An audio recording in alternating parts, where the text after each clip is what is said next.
República Romana. A ver, no fue simplemente un capítulo en un libro de historia. No. Fue uno de los experimentos políticos más alucinantes y, ojo, más duraderos de la humanidad. Una idea que nació, básicamente, del rechazo a la tiranía y que casi sin querer acabó conquistando el mundo entero. Pero claro, aquí es donde surge la gran paradoja. Pensemos en esto. ¿Cómo es posible que un sistema creado, diseñado, casi al milímetro, para impedir que una sola persona acaparase todo el poder, terminase justo en lo contrario, dando a luz a la figura del emperador?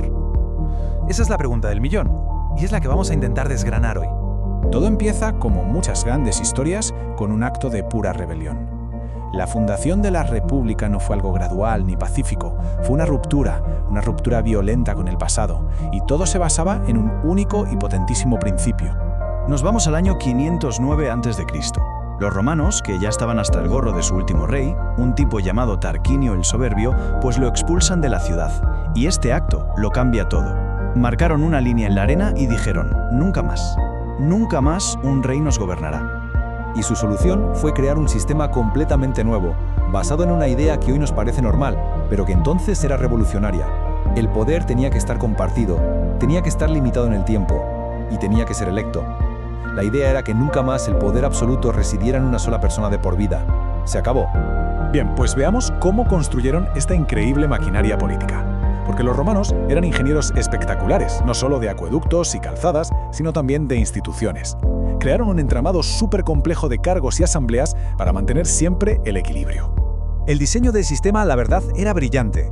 En los cargos más altos, como los cónsules, que eran como los presidentes del gobierno, pues no había uno, había dos, y se podían vetar el uno al otro. Y la limitación clave, la más importante: casi todos los mandatos duraban solo un año, un añito y a casa.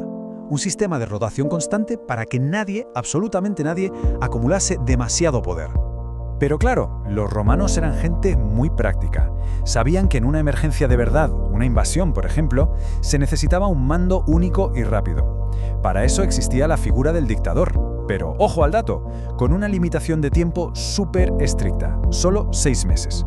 Era una válvula de escape, sí, pero con fecha de caducidad bien clara. Y por encima de todo esto, flotando como una nube de poder, estaba el Senado. A ver, no era un parlamento como el que conocemos hoy, que vota leyes. Era más bien un consejo de sabios, de ex magistrados, y su influencia, su auctoritas, era inmensa. Ellos controlaban el dinero, la guerra, la paz. En la práctica, eran los que movían los hilos del destino de Roma. Por supuesto, también estaba el pueblo, el Populus Romanus. A través de sus asambleas, tenían el poder de elegir a sus gobernantes y de votar las leyes. Pero seamos sinceros, el sistema de votación a menudo daba más peso a los ciudadanos más ricos. Así que esa democracia ideal, tenía sus matices. Y claro, esta tensión entre la élite rica y el pueblo llano no fue algo anecdótico, que va. De hecho, el gran conflicto interno que definió los primeros siglos de la República fue precisamente esa lucha.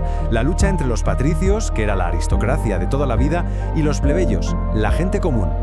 Fue una lucha larguísima, de siglos. Los plebeyos, a base de huelgas y de muchísima presión, fueron ganando derechos poco a poco. Consiguieron tener sus propios representantes, los famosos tribunos de la plebe, que podían vetar cualquier decisión. Lograron que las leyes se escribieran para que no hubiera trampas. Y finalmente lo consiguieron.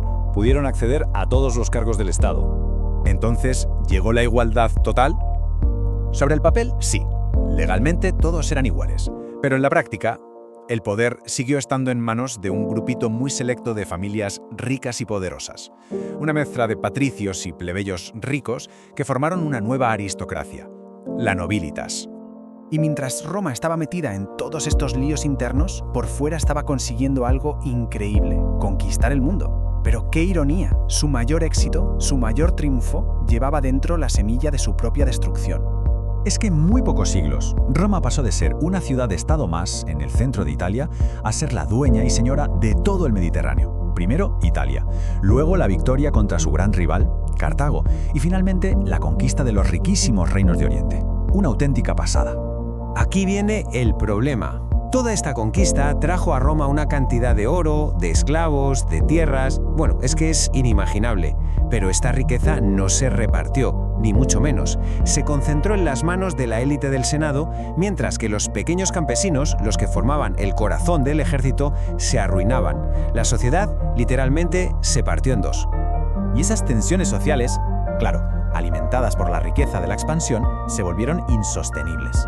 El viejo sistema, que estaba pensado para gobernar una pequeña ciudad, empezó a crujir, a romperse por todas partes bajo el peso de un imperio gigantesco. El último siglo de la República fue una espiral de violencia terrible. Los intentos de reforma para repartir la tierra acababan en asesinatos. Empezaron a surgir generales superpoderosos como Mario o César, que crearon ejércitos profesionales que eran más leales a ellos que al propio Estado. Y como era de esperar, estos generales usaron sus ejércitos para luchar entre sí por el poder, sumiendo a Roma en un siglo de guerras civiles devastadoras. Y de todo ese caos, de un siglo entero de guerra, emergió un único vencedor, el sobrino nieto y heredero de Julio César, un joven llamado Octavio, que tras derrotar a todos y cada uno de sus rivales, se encontró de repente con un poder absoluto en sus manos. En el año 27 a.C., el Senado, ya sin mucho más que hacer, le dio el título de Augusto. Y aunque él mantuvo las apariencias de las viejas instituciones, de la República, en la práctica, todo el poder se concentraba en su persona. La República, oficialmente, había muerto. Y el Imperio Romano había nacido. Así que, si nos quedamos con una idea, que sea esta. La República Romana no fue destruida por un enemigo de fuera, no. Fue destruida por las consecuencias de su propio éxito. La misma expansión que le dio un poder inimaginable fue la que creó las desigualdades y las ambiciones que su sistema político al final no pudo soportar. Una lección trágica de cómo la mayor fortaleza de una nación puede convertirse, paradójicamente, en su debilidad fatal.